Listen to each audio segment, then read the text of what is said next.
Spherical molecules, basic shapes, polar spheres of 4 or 6 atoms. Friends, I would like to remind you again about the molecular structuring of my 1992 cosmic and atomic model.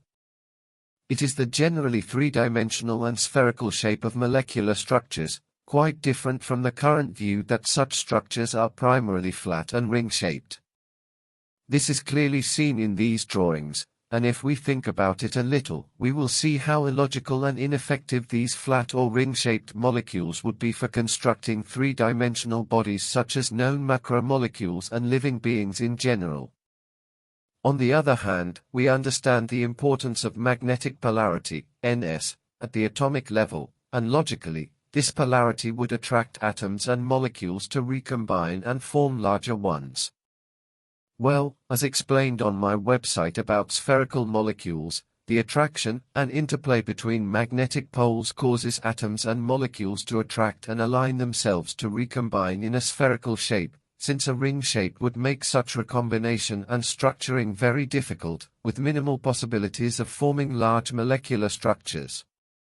However, in a three-dimensional or spherical shape, with double magnetic poles, Ns, pointing outwards in all directions, they can attract each other and form a multitude of different molecules.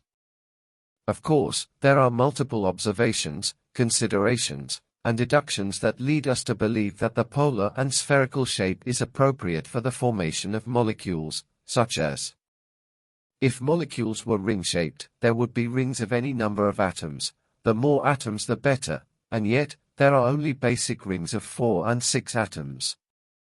And this happens because with dual polarity, only rings of 3 atoms, a triad, can be joined on each side. With more atoms, the atoms would have to be very far apart, and a polar union between them wouldn't be possible due to their distance from each other.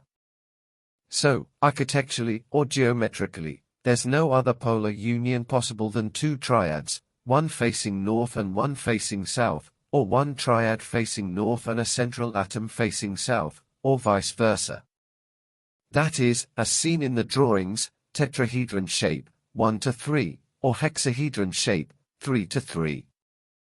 Furthermore, the general properties of molecules, which have or are affected by magnetic polarity, indicate that they are also magnetically regulated and ordered, as benzene, for example, displays different magnetic properties. Well, friends, as you can see, my models, cosmic, atomic, molecular, etc., quite logical and consistent with observations. Thank you very much for your attention.